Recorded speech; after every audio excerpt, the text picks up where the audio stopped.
here to explain why we Bitcoin. It's pretty simple.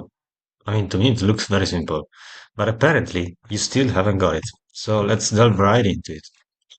So why do we Bitcoin? In case you didn't get it yet. Well, first, before talking about Bitcoin, you have to understand what is the problem, right? There is a problem, a big problem, and that is the money loses its value infinitely. You might say, oh no, well, infinitely? Are you sure about that? Well, I'm pretty much sure. Check it out. This is the purchasing power of the US dollar over the last 100 years. It's not even the last 2 centuries. It's just the last century. Just the last 100 years. It has lost, practically speaking, 99% of the value, right? 99% of the purchasing power of the US dollar has been lost, right? That's very bad. Another chart, same thing. 99% of the value has been lost. So maybe you say, oh, well, but I live in Europe. I don't care about the dollar.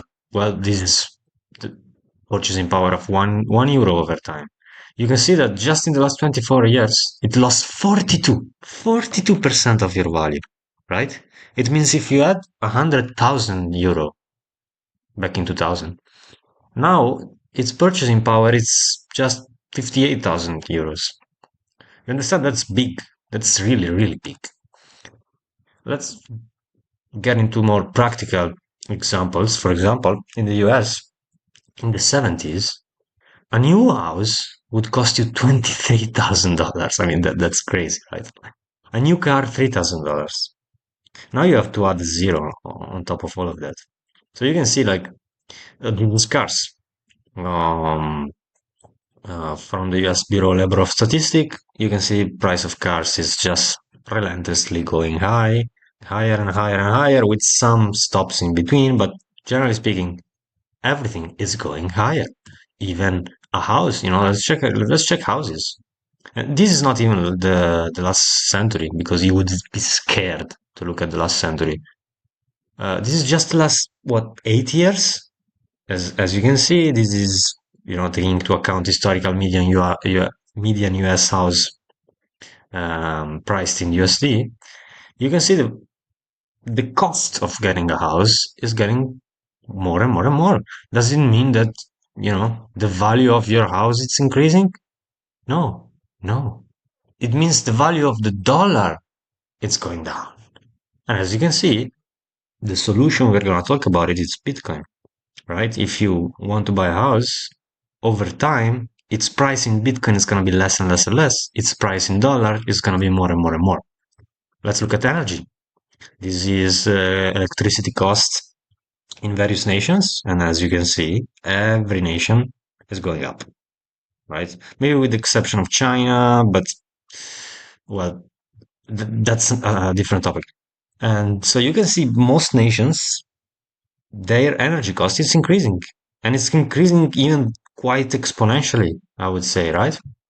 Same thing, like just another graph, another source. You can see this is all in the USA. Since the 1970s, it's going up, up, and up. Same thing. This is another more exotic source I found, which pricing energy since the 13th century, back when we still use to chop down wood, and we use to burn wood to generate heat. So they apparently they track the price of wood, but never mind about the wood. It doesn't matter if you're talking about wood, coal, oil, electricity, gas. At the end of the day, everything is going up, as you can see here. So it's going up because there is money printing, right? There is the same number of houses, same number of energy, same amount of energy, but more dollars, more euros, more yen chasing the same goods. That's why um, you have prices going up, not because the value of the house is going up, but because the purchasing power of the money is going lower because they print it. But then this begs the question, why is there money printing in the first place, right? Like, I mean, like, why do we have to print money, right? It's a legit question, a very, very legit question. It's like the government already taxes us, so they should be able to run the government with the proceeds from our taxes. But that's not the case. So let's go check it out again. That's not the case because governments are always negative. You know, let's check it out already. You see, like this is the chart. You can see on the top part there is the revenue, right? Like how much money is the government actually making? How much cash are they taking in? And how much are they giving out? You know, and as you can see, it's totally asymmetrical to the downside. They are in debt. Of course, this is the USA, but you can pick up any other nation of the world with very few exceptions, and it would be the same thing. You know, you could pick up Italy, Germany, Canada, Brazil, China, whatever. It's always the same thing. The debt, it's higher and higher and higher, while the revenue, even though it's increasing, it's not enough, right? So they have to print more to to get the gap. You see, to how do you say to fill the gap, right? You can see in this chart there is a gap. On the right side, you have their expenses, their debts, the bills, all the bills that your nation has to pay. And again, this is again USA, but it's the same thing for your nation. Even if you live in Europe or in India, whatever, it's the same thing, just with slight changes and everything, but it's the same concept. They spend more than what they get, than what they earn, than what they produce. So as you can see here, uh, there is a big deficit, and this deficit gets filled with money printing, right? Money printing, like let's like money printing, and you must say like you must be thinking this guy's crazy. There is no such thing as money printing. Like who decides that the money gets printed, right? Well, the government does. And do they actually print it? Nah. It's more like they press a button, issue more debt, they buy their own debt, and it's a spiral. How is it possible? Is the real question. How is it possible that there's people printing their own money? Well, I'm gonna show you the history in case you don't know. In case you don't know, back, you know, just actually what 60 years ago, there was a thing called gold standard. All right, which it meant that every currency, every bill of dollar that you would have in your bank. Let me get it on camera. Actually, every bill that you had, you could go to the bank, exchange it for gold. Theoretically speaking, it wasn't easy back then, but still, you could do it, right? It meant that your paper money was backed by gold, a real value thing, you would say, something that has real value and that cannot be artificially printed. Uh, that is backing your piece of paper with $50 on it, right? Your piece of paper with $50 on it, it's worth nothing, right? But back when the gold standard was a thing, and I'm talking about the 18th and 19th century, where, by the way, the world was blooming. The US was was growing so much, in industrial revolutions and exploration and everything.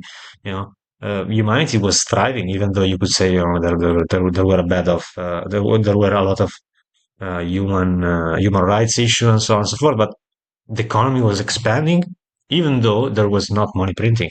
There was gold standard, okay, uh, gold backed fiat currency. There was gold backed fiat currency. Gold backed currency. I'm going to repeat it once again. There was gold backed currency, dollars, whatever you had, okay? But then something changed. right? And they took off the gold standard. Okay, already in 1933, they confiscated gold and devaluated the dollar. But the final, let's say, the final act was in 1971 when President Nixon ended the gold standard, converting the dollar to a fiat currency. Fiat currency. Fiat currency. What does fiat mean? Okay, what does fiat mean? Look, we can look for it, right? Like fiat mini. The fiat from the Latin word let it be done is something made. I'm gonna translate it to you. It's basically it's something out of nowhere. Okay. It's a decree, it's a formal authorization or proposition, a decree, right? Right, like it's just, let it be done, let it be done. What? Let it be done. We just create money, let it be done, right? We're just gonna create money, whatever. All right. So we live in a world of fiat money, okay? Since the 70s, we live in a world of fiat money, which, by the way, there are side effects, right? There are side effects, and this is one.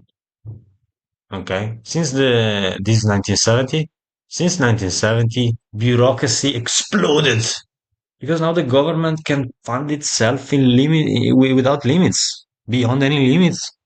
So they keep funding themselves, they keep creating new laws, and the price of everything goes up, right? Going back like to this chart right here, you can see that the real steep curve started in 1970, when they 1971 actually, when they abandoned the gold standard. So after the gold standard, we are in a debt spiral. They can create all the money they want, all the money they want.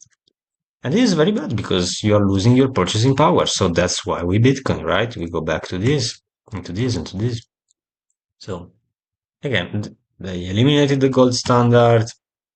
And as you can see, after they did, the US debt exploded exponentially. And it doesn't matter if you have a Democrat or a Republican ruling in the office. It doesn't matter. They have to keep printing. They're stuck. Okay? There's countless videos on it. There's very prominent people discussing about it. You can go on Twitter or wherever you want and, listen to some 60-year-old, very expert finance guy or economic professor or Elon Musk or Scott Besson, whoever you want, they're going to tell you this is out of control. Debt is out of control. And that's why we have money debasement. That's why everything costs more. And that's why we need Bitcoin. Okay? That's why we need Bitcoin. This again is a chart of the US national debt. And as you can see, it's going up exponentially, which means that your money, the value of your money, it's going down exponentially. That's why you have to go to Bitcoin, right? So what's the solution again to this infinitely money printing? Well, the solution would be creating a money that can't be infinitely printed, aka with a fixed supply, also called sound money, uncorruptible money. Okay? And people try to create such a money for a long time. All right? Before they had gold, they tried to, run the financial system on gold, but then it was not possible anymore because of many reasons. Not practical enough, authoritarian governments coming in the way mostly. So with the advent of internet, people started slowly understanding that they could actually make it, you know. And so Bitcoin came. It didn't come out of the blue, but it's the result of 40, if not more, years of research, development, and people basically dedicating their lives to that. And you have a few names here like Adam Beck, Hal Finney, the National Security Agency as well. And yeah, people say the NSA created Bitcoin, the CIA created Bitcoin, whatever. Maybe, maybe not, probably not, probably yes. It doesn't matter. The truth is, it doesn't matter. They don't control it. Nobody controls it. Okay, the miners control it. But that's for later. The takeaway from this slide is people that understood what you just heard from me, people that understood that there is a problem with debt, there is a problem with inflation, money printing, money debasement, right? People that understood that, they tried to create this form of perfect money, sound money, eventually Bitcoin, for 40 years, right? And they were constantly pushed down by a government agency like the FBI, who arrested a bunch of these people. Um, and anyway, um, that was necessary for this crypto punk community, cyberpunk community, to actually get to the right solution. The right solution was proof of work um, catch system, aka Bitcoin, right? So in 2009, Bitcoin goes online, uh, and this is the real reason why we Bitcoin. As you can see, you can stop the video and look at the chart for yourself. Maybe it's better, but because I'm going fast. But what you can see from here is that Bitcoin has a fixed supply, total supply of 21 million Bitcoin. There will never be more than 21 million Bitcoin. Okay, only 21 million Bitcoin, right? Versus this. Okay, this is exponential. You can see it's uncontrolled. Nobody controls it, right? Nobody knows how high this is gonna be. This is gonna go. We just all know for sure that this is gonna go higher and higher and higher and higher and higher. So we want something more like this, a predictable curve of money supply and a fixed total money supply, so that there is no money debasement, right? And please, people, you have to understand that this chart, okay, this chart here, right here, it didn't come out of thin air. It doesn't come out of thin air. It's not like somebody decides that somebody has the power to change the Bitcoin supply. No, this is given by mathematical. There is mathematical proof that this is and this will be the Bitcoin supply, and it cannot be changed thanks to proof of work and a whole bunch of other technicalities that I will not bother you with. But yeah, you have to know. That's for another video. Look it up for yourself. Do your own freaking research. This is true. What you're saying here is true. It's mathematically proven. Nobody can corrupt the total supply of Bitcoin. No, nobody can change this, right? Versus this. This can be changed by the federal government, by the European Union Central Bank, by the Chinese Central Bank, by the Russian Central Bank, the Brazilian Central Bank. This is unchangeable. Okay? Thanks to cryptography, this is the solution, right? You want to store your energy and time because at the end of the day, money, let me just take it a step back. Money, it's only worth for storing your energy and time, right? You give energy and time and effort, and they give you money. Or you give money and you want effort, you want time, you want goods. So you cannot store your energy and time in something that gets infinitely printed, because then your part of these dollars or euro or whatever is going always lower and lower and lower and lower and lower. So you want to stay in Bitcoin because there is only 21 million Bitcoin. You see the difference? It's a big difference. This is a massive, vital difference. for the whole humanity. I hope you understand. So then people say, why not other crypto coins? Oh, there's a typo here. I'm sorry.